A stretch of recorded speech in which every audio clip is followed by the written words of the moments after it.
यार कसम से इस समय इंडिया भी देख रही होगी कि ट्विटर यार अपने देश में लोगों को सेंसर करता रहता है, लेकिन इंडिया में फ्रीडम ऑफ स्पीच के लिए रो रहा है और सोच रही होगी कि लहजे में बदजुबानी, चेहरे पे नकाब लिए फिरते हैं, जिनके खुद के बैंक अकाउंट बिगड़े हुए हैं, वो हमारा हिसाब किए फिरते हैं।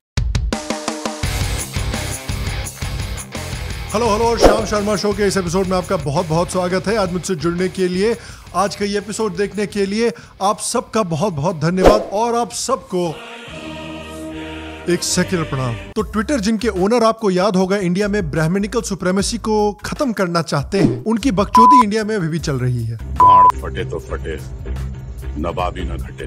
तो 26 मई तक डेडलाइन दी गई थी इंडियन गवर्नमेंट के द्वारा सारे सोशल मीडिया प्लेटफॉर्म्स को कि आप जो इंडिया के नए आईटी रूल्स हैं इनको अपनी कंपनीज में इंप्लीमेंट करें। अपॉइंट करना पड़ेगा एक चीफ कंप्लायंस ऑफिसर, और ये चीफ कंप्लायंस ऑफिसर रिस्पॉन्सिबल रहेगा compliance of acts and rules जो भी सरकार लाएगी। अपॉइंट करे एक नोडल कॉन्टैक्ट पर्सन 24/7 कोऑर्डिनेशन के लिए। अपॉइंट करे एक resident grievance officer, basically grievance redressal के लिए। अभी बहुत ही इंपॉर्टेंट चीज कही गई है कि मंथली कंप्लायंस रिपोर्ट फाइल करे। और इस डेडलाइन से ऑलरेडी एक हफ्ते के ऊपर हो चुका है। कई सोशल मीडिया कंपनीज ने इन आईटी रूल्स को इंप्लीमेंट करना शुरू कर दिया है, लेकिन ट्विटर इन रूल्स को इंप्लीमेंट करने के बजाय उल्टा और अकड़ दिखा रहा है। Twitter removes blue tick from personal handle of Vice President of India, Venkaiah Naidu. No reasons have been given as to why the verified tick was removed. Several blue ticks on top accounts have been withdrawn. This includes that of the top brass of the RSS, Suresh Joshi, Suresh Soni, Arun Kumar. तो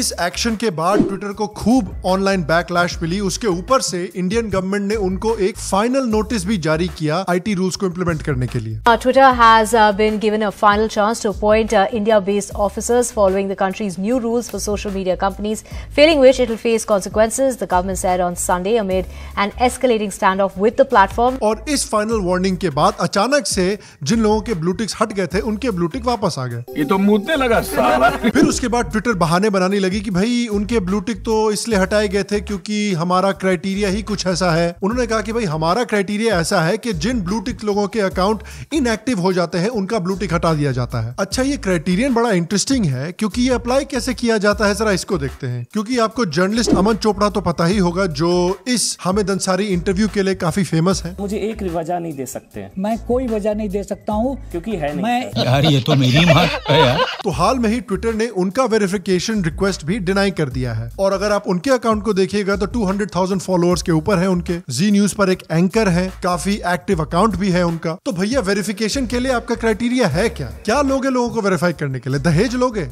2 बीघा जमीन, एक government job, एक Maruti Alto लेने के बाद फिर verify करोगे लोगों को? और कोर्ट में भी ट्विटर बकचोदी कर रही है क्योंकि कोर्ट को भी इन्होंने बोल रखा है कि भाई हम जो है इन आईटी लॉज को एक्चुअली इंप्लीमेंट कर रहे हैं, लेकिन असलियत में ये लोग नहीं कर रहे हैं। और उसके बाद फिर पब्लिक में जाके ड्रामा कर रहे हैं कि भाई हमारी फ्रीडम ऑफ स्पीच को रोका जा रहा है। तो आगे बढ़ने के पहले सबसे पहले इस सवाल का जवाब दे देते हैं कि क्या ट्विटर के खिलाफ एक्शन लेना फ्रीडम ऑफ स्पीच को दबाना है? सिंपल आंसर है नहीं। क्योंकि आइए ट्विटर का इंडिया में ट्रैक रिकॉर्ड देखते हैं। पिछले ही हफ्ते हमने देखा है कि किस तरह से उन्होंने संबित पात्रा के एक ट्वीट पर, जिस पर पुलिस कार्रवाई चल रही है, ये जानने के लिए कि उनके ट्वीट में इंफॉर्मेशन सही है कि नहीं, उस पुलिस कार्रवाई के खत्म होने के पहले ट्विटर ने उस ट्वीट के ऊपर मैनिपुलेटेड मीडिया का टैग लगा दिया। तो इंडिया के लॉ एंड ऑर्डर सिस्टम का भी इनको रिस्पेक्ट करना नहीं आता। इन्होंने परमानेंटली कंगना रनावत जैसे अकाउंट्स को डिलीट कर दिया है, जबकि अमानतुल्लाह खान, जिन्होंने यति नरसिंहानंद को जान से मारने की धमकी दी थी, उनका अकाउंट मौजूद है। जामिया की शीरोज, जिन्होंने खुल्लम खुल्ला हिंदुओं के खिलाफ जिहाद करने की बात की थी,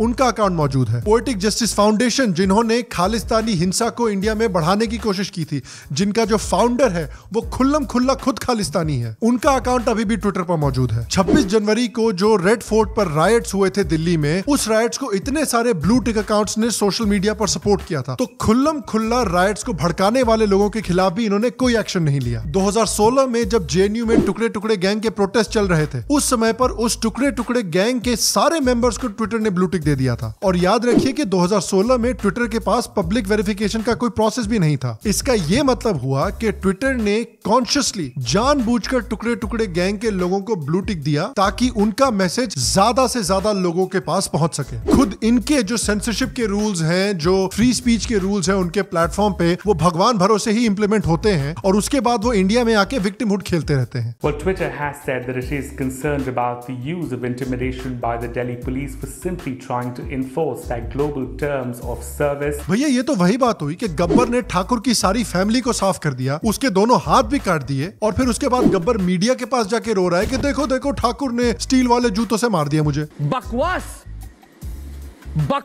और ट्विटर, जिसको तो चाइना में ऑलरेडी इतना सेंसर किया जाता है, वो चाइना के लॉज फॉलो करने को तैयार है लेकिन इंडिया के लॉज फॉलो नहीं करना चाहता। शाबाश बेटा, बहुत बढ़िया मुन्ना। तो बेसिकली ट्विटर के ट्रैक रिकॉर्ड से हम देख सकते हैं कि ये एक फॉरेन कंपनी है जो इंडिया में आकर खुल्लम खुल्ला पॉलिटिकल एक्टिविज्म कर रही है। और देखिए, एक फॉरेन कंपनी अगर एक देश में जाकर इस तरह से पॉलिटिकल एक्टिविज्म करेगी तो उसका उस देश की डेमोक्रेसी के ऊपर भी इफेक्ट पड़ सकता है, चाहे छोटा इफेक्ट हो चाहे बड़ा इफेक्ट हो। क्योंकि याद रखिए 2014 में और 2019 में दोनों साल में सोशल मीडिया ने काफी बड़ा रोल प्ले किया था मोदी की विक्ट्रीज में और सक्सेस में। तो अगर इस तरह से एक फॉरेन कंपनी इंडिया में आके पॉलिटिकल एक्टिविज्म करेगी तो उसका इंडिया के फ्री एंड फेयर इलेक्शंस के ऊपर और इंडिया की डेमोक्रेसी के ऊपर भी काफी नेगेटिव इंपैक्ट पड़ सकता है। और आप याद रखिए, ट्विटर ट्रंप को बहुत पसंद करता था, लेकिन जैसे ही ट्रंप हारा, ट्विटर ने ट्रंप को लात मार के बाहर निकाल दिया। अगर 2024 में मोदी हारता है तो क्या मोदी के साथ भी यही किया जाएगा? और ट्रैक रिकॉर्ड की बात जब चल ही रही है तो फाइनली नॉट टू मेंशन कि सोशल मीडिया कंपनीज जो हैं वो पोलराइजेशन के बेसिस पर चलती हैं। कई साइकोलॉजिकल स्टडीज ने हमें दिखाया है कि लोग जो हैं वो पॉजिटिव न्यूज के बजाय नेगेटिव न्यूज को देखकर ज्यादा साइकोलॉजिकली एक्टिवेट होते हैं और ज्यादा सोशल मीडिया पर फिर कमेंट और पोस्ट करते हैं। तो इस साइकोलॉजी का सोशल मीडिया कंपनीज इस्तेमाल करती हैं और अपनी एल्गोरिदम को इस तरह से डिजाइन करती हैं कि हर एक यूजर को ज्यादा से ज्यादा नेगेटिव चीजें दिखाई जा सकें, ताकि यूजर और नाराज हो और सोशल मीडिया प्लेटफॉर्म्स पर ज्यादा एंगेज करें। तो लिटरली ये लोगों को अपनी प्रॉफिट के लिए एक्सप्लॉइट कर रहे हैं। और भैया अभी जो ऑपोजिशन है वो इतना रोना रो रही है फ्रीडम ऑफ स्पीच का, ट्विटर को सपोर्ट कर रही है, लेकिन ऑपोजिशन पार्टीज ने खुद सोशल मीडिया कंपनीज के खिलाफ सेंसरशिप को सपोर्ट किया है। There is a certain responsibility to the society of the state of which you are a government, and in India, sadly, there are certain kinds of realities, political sensitivities, cultural sensitivities that are different from those that exist in the developed Western world. When there is material up on the net, posted up on the net, that could actually be inflammatory, then it is the responsibility of government to try and have it taken down.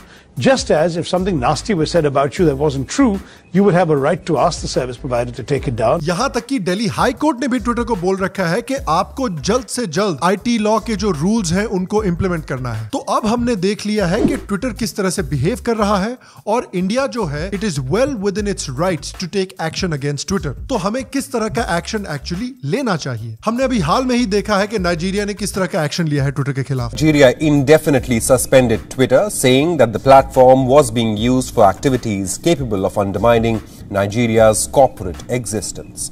The suspension comes after 2 days after Twitter removed a post from President Buhari that threatened to punish regional secessionists.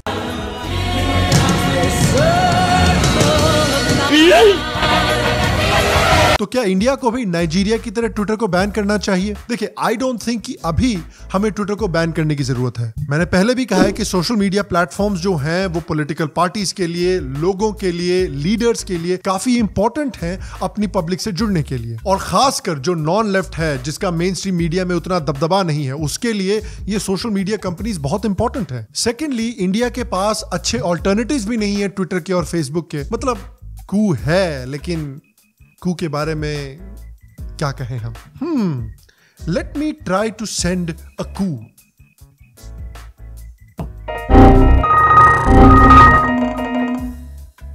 अब देखिए, I am obviously joking, but the point is कि कू का user interface it's not the best. और तीसरा point यह भी है कि इंडिया चाइना की तरह अपने लोगों को फोर्स नहीं कर सकता कि तुमको कू ही इस्तेमाल करना है, तुम और कोई सोशल मीडिया कंपनी इस्तेमाल नहीं कर सकते। तो इंडिया कर क्या सकता है? तो देखिए, अभी प्लेटफॉर्म्स के मेन 2 रोल होते हैं। पहला रोल है जैसे कि हिंदुस्तान टाइम्स हुआ, जैसे कि शाम शर्मा शो जैसा शो हुआ, इस तरह के ऑर्गेनाइजेशंस जो हैं उनको पब्लिशर माना जाता है। यानी कि इनके प्लेटफॉर्म्स पे अगर कुछ पब्लिश होता है तो उसके लिए शाम शर्मा शो, हिंदुस्तान टाइम्स, ये लोग रिस्पॉन्सिबल रिस्पॉन्सिबल हैं, क्योंकि ये डिसाइड करते हैं कि इनके प्लेटफॉर्म पर क्या जाता है और इनके प्लेटफॉर्म से क्या रिमूव होता है। सोशल मीडिया कंपनीज जो हैं उनको प्लेटफॉर्म्स की तरह इस्तेमाल किया जाता है, यानी कि इनके प्लेटफॉर्म पे क्या लिखा जाता है, क्या डाला जाता है, इसके लिए ये सोशल मीडिया कंपनीज रिस्पॉन्सिबल नहीं है। लेकिन यूएस का एक लॉ है which is section 230 of the communications decency act of 1996। इस लॉ के अंतर्गत सोशल मीडिया प्लेटफॉर्म्स तो हैं ही, लेकिन वो डिसाइड कर सकते हैं कि इनके प्लेटफॉर्म पे क्या रहता है और क्या हटाया जाता है पब्लिक डिसेंसी के लिए, which means that social media companies can have their cake and eat it too। और इस सेक्शन 230 के प्रोटेक्शन का सोशल मीडिया कंपनीज अब नाजायज फायदा उठा रही हैं। तो हमने ऑलरेडी देखा है कि ये जो सोशल मीडिया कंपनीज हैं, इनके जो एम्प्लॉइज हैं काफी लेफ्ट लीनिंग होते हैं, और अब ये लोग इस सेक्शन 230 के प्रोटेक्शन का नाजायज इस्तेमाल कर रहे हैं उस स्पीच को दबाकर जिस स्पीच से ये पॉलिटिकली अग्री नहीं करते। ऑलरेडी हमने देखा है कि इन्होंने संबित पात्रा के ट्वीट को मैनिपुलेटेड इंफॉर्मेशन बोल दिया बिना पुलिस इन्वेस्टिगेशन कंप्लीट हुए। का फैक्ट चेकर के बेसिकली ये कंपिटिटर बन गए हैं, और अगर आपको फैक्ट चेकिंग करनी है तब आप पब्लिशर है भैया। यहां तक कि फेसबुक के लॉयर्स ने भी यही कहा है कि एसेंशियली फेसबुक एक पब्लिशर की तरह बिहेव कर रहा है। तो अगर ये पब्लिशर की तरह बिहेव करना चाहते हैं तो इंडियन गवर्नमेंट को काफी क्लियर कर देना चाहिए कि अगर आप आईटी रूल्स को इंप्लीमेंट नहीं करना चाहते तब हम आपके वो प्लेटफॉर्म वाला प्रोटेक्शन हटा देंगे और आपको एक पब्लिशर की तरह ही फाइन किया जाएगा और आपके खिलाफ उसी तरह से एक्शन लिया जाएगा। और ट्विटर को भी यार ये बात समझनी चाहिए कि आपको आइडियली गवर्नमेंट के साथ काम करना चाहिए एक proper self regulation mechanism develop करने के लिए, ताकि आप किस तरह से ऑपरेट करते हैं इंडिया में उसकी कुछ अकाउंटेबिलिटी हो। Twitter needs to understand that it needs to follow the country's laws, it needs to create very clear standards of operation and it needs to create a grievance redressal mechanism ताकि proper transparency हो। Otherwise अगर Twitter और social media platforms ऐसा नहीं करते हैं तो जो आज नाइजीरिया में उनके साथ हुआ है वो कल इंडिया में हो सकता है, और अगर कल इंडिया में होगा तो परसों बहुत सारी दूसरी कंट्रीज में भी इनके साथ ये हो सकता है। सवाल इनके लिए ये उठता है कि क्या सोशल मीडिया कंपनीज ट्रांसपेरेंट होने को तैयार हैं या नहीं, और जिन अलग अलग कंट्रीज में ये ऑपरेट कर रही हैं उन कंट्रीज के लॉज को फॉलो करने के लिए तैयार हैं या नहीं। और मैं आपसे पूछना चाहता हूं कि आपका क्या ओपिनियन है कि किस तरह से इंडियन गवर्नमेंट को ट्विटर के खिलाफ एक्शन लेना चाहिए। आपको क्या लगता है नीचे कमेंट सेक्शन में मुझे जरूर बताएं। अगर आपको आज का एपिसोड पसंद आया लाइक और शेयर ठोक दीजिए, महाकाल का दबा के लाइक और शेयर ठोक लीजिए। पूरा साल मेहनत करता हूं आपके लिए बेटा। शाम शर्मा शो के पेट्रियन पर और यूट्यूब पर एक मेंबर बने। मैं आपको अगले एपिसोड में मिलूंगा, और तब तक स्वस्थ रहें, सुखी रहें, फिर मिलेंगे, और आप सबको एक सेकंड प्रणाम।